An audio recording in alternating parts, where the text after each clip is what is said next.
So last time out I complained about the quote-unquote 3-girl problem, which I feel like I should make this very clear is something I noticed while editing the gameplay. So in the recordings I continued to be oblivious to the misunderstanding I was having about the different kidnapped girls, but I will bring that up later if it becomes relevant again. For now though, we still have a Matilda to save, if we could even call it that at this point, and a few leftover enemies who stuck around that we have to deal with, even though they sat there and watched us turn their boss Dozer into a castle decoration a few seconds ago. So because the level didn't end after we killed Dozer, I was thinking two things. One being that this is a route the enemy level where you have to kill all the enemies to win, and two being since the level started off with the emphasis on Dozer and his boys killing Matilda, maybe if we open her jail cell, the level will end. Yeah, that checks out. Now, I don't know where I received the blind confidence to assume opening a door would end the level, because why would they? Stop hitting me because we opened the prison cell. Like, they're trying to kill her. What did I think was gonna happen? We're not playing capture the flag here. It doesn't matter though, we need the XP anyway, so the pacifist run was never in the stars to begin with. Violence it is. So there were 3 problems I was having when trying to beat this map. Threat numero uno being the Shaman, who had been summoning zombies like they were Yu-Gi-Oh! Duel monsters for the past 10 turns, which was fine because I was under the impression that being able to summon monsters would mean that their ability to throw hands would be significantly dampened. And just to be safe, I threw in our new mage because of course our magic user would be able to tank a magic attack. Right? Okay, cool. Let's hurry up and kill the Shaman. Yes, dead Shaman. He can hit back? Oh, you must have a lot of, Oh, whoa. Oh, that's not, okay. Oh, that's, whoa, wait, okay. I'm sorry. I feel like I'm freaking out a little bit. Justifiably so. What? I was wrong and forced Ryuta to learn that the hard way because of my own blind faith and stupidity. So then I did it again, but with Gray. Problem 2 was the wizard, for the very simple reason that this happened. Oh, he's moving. Oh, I didn't consider. What is that? Well, it's a slime, obviously. Yeah. 9 damage! Whoa! I'm sorry. Wait a second. No, that's, no, that can't run. Okay, I'm ready to finish. If we can open that door and finish the match, I'm done. Yeah. 9 damage? You do realize that Silk has the highest magic defense in this entire team. She took 9 damage from that. Everyone else will get 1 shot. Literally everyone else. Now allow me to explain what you just witnessed. Silk just took 9 damage from a magic attack, which technically is not that much damage, and the only reason it looks as bad as it does is because Silk has a low HP stat, so that isn't the problem. Well, actually, that is a massive problem, but let's ignore that for a minute. The real problem is that Silk has the highest resistance, aka magic defense, on our entire team, and it's not close. So basically, it was like being the coach of a high school basketball team and watching the best player on your team get into a 1v1 with 2 ankles and leave with 3 ankles taken and 0 gain, leaving them with a net negative number of ankles. And I'm aware this sounds ridiculous, but it's just how I feel. Let me have this. Now is when I should point out the fact that I thought opening Matilda's prison cell would finish the level, because after getting hit by that wizard slime, which by the way is very adorable considering it almost wrung the life out of Silk like a boa constrictor, I was very scared of the strange hooded man with the wand and was hoping that opening the prison cell would be the eject button to save me from my own hubris. Oh goody. Okay, I'm ready to open the door. I've had enough fun, yeah.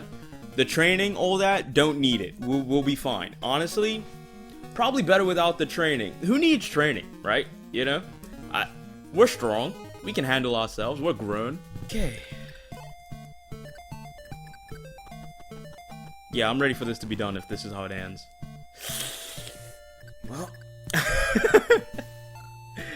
I banked very heavily on being able to save us from this torture. After realizing that opening the prison cell would not save me, I have to say, why are the most problematic things on the Dozer map not Dozer, but instead Dozer's minions, whose main ability is to spawn weaker minions, and a wizard who starts positioned in a box that he literally never leaves. Speaking of never leaving boxes though, that brings me to that third problem that I haven't talked about yet. And you know, it's not that serious, doesn't affect us that much, just one thing that caused me mild amounts of stress. Why isn't Matilda leaving the prison cell? She should not require professional medical guidance to know that she's being beat to death. I should probably explain what I mean by that. So in this game, there are these pink squares on most maps that you can have a unit stand on, and at the start of your next turn, they will receive some healing. Not a lot, but still a decent way to get some health when the only other thing that can heal you is a unit on the other side of the map getting slapped around by a hooded man with a magic stick. In this specific instance, there were no pink tiles inside the prison cell Matilda was stuck in, but just outside that cell, there were at least 4 that were in her range, so opening the door to that cell would mean that she could go and get some much needed healing. But for whatever reason, instead of healing, she decides to attack a zombie that was in the cell for what feels like no good reason. And if you would allow me to complain about how the AI is meant to operate in this game, there's a quirk to the enemy units that the computer likes to do, that is, whenever a unit is at low enough HP, said unit will prioritize getting to a pink tile to heal instead of initiating combat, and you know, overall just avoiding the prospect of death entirely. So I don't know what they did to the Matilda AI for her to go rogue and prioritize the cold embrace of a prison cell infested with walking corpses, but it definitely caused me copious amounts of unnecessary dread. Anyway, back to trying to kill the shaman, but this time with force. Not force as in like actual force, like force the person. And I mean permanently. If they die, they can come back because they were ally units. You can't miss that. No freaking way. 10 damage?